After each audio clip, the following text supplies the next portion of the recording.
So I wanted to share something with you guys that I actually thought was rather unusual. I apologize if you can't see me all that well. Light's coming in from the window behind me. Anyway, I wanted to share with you this. The HP Slatebook. Now, some of you may recognize the Slatebook name. For those of you who do not, the Slatebook X2 in particular is the one that I'm most familiar with. It's basically a Windows 8 device where you cut it off at, if you can see my arrow here, I'll try to demonstrate.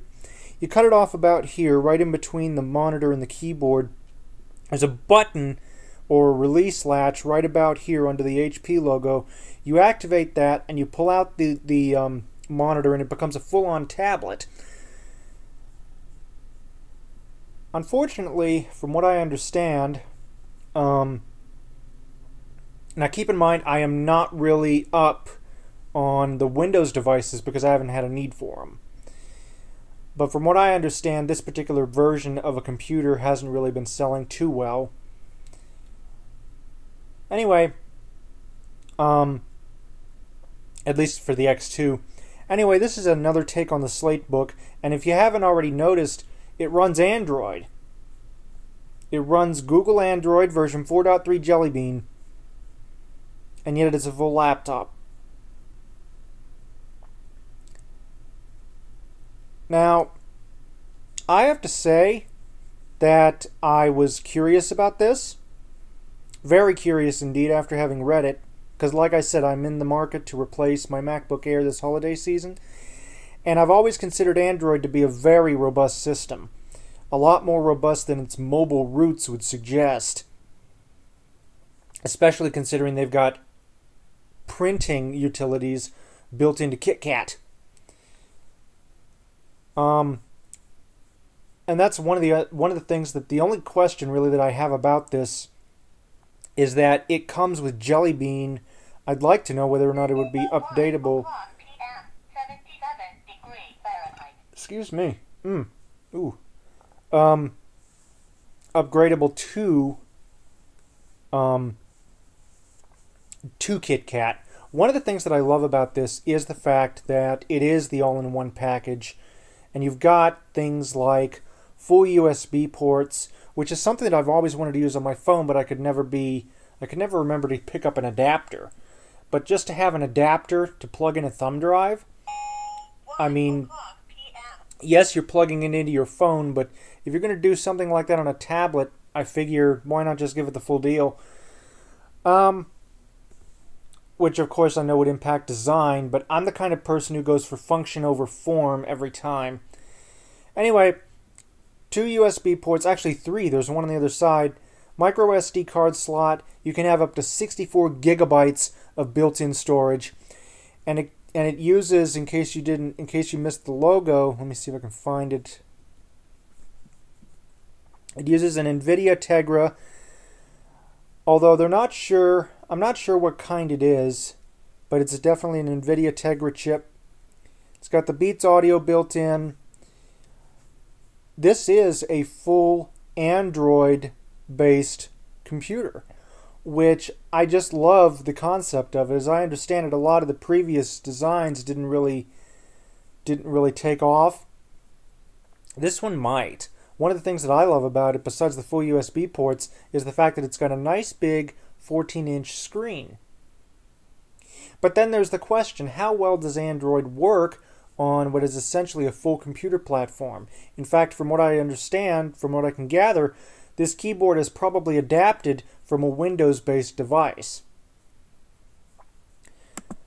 This is the Android x86 project, porting Android over to the x86 architecture. And it's basically, as its name would suggest, the ability to run Android on a standard computer.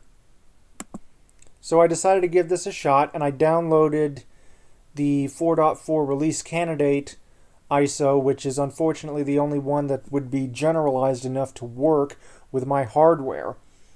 Anything else was designed specifically for things like the Asus EPC or a Lenovo ThinkPad. So how did I get along with it? Well, it looks like this.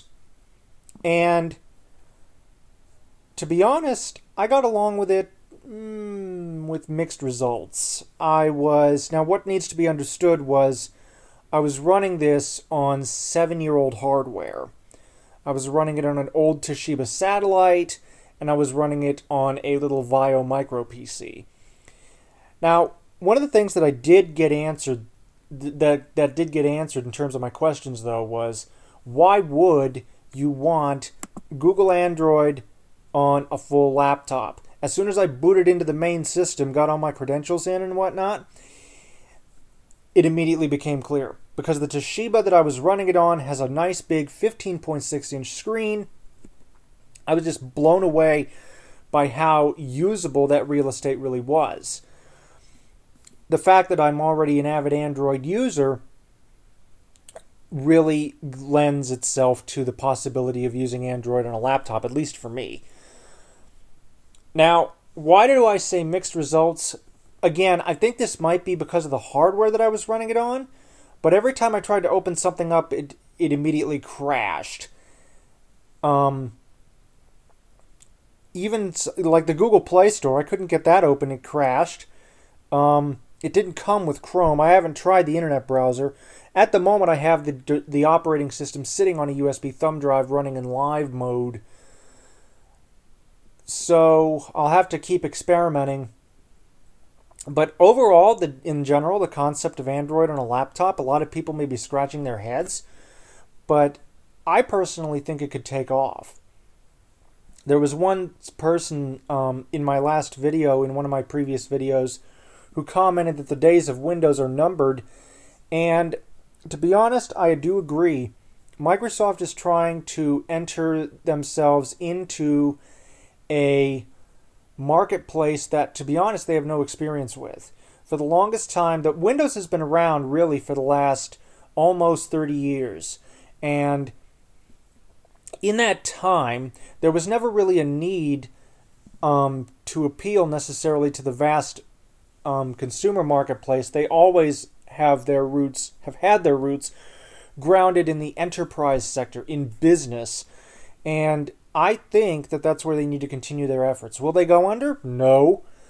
But in terms of the general consumer base, I do think that we're seeing a drastic shift, and I do think that this Android laptop is signs of said shift.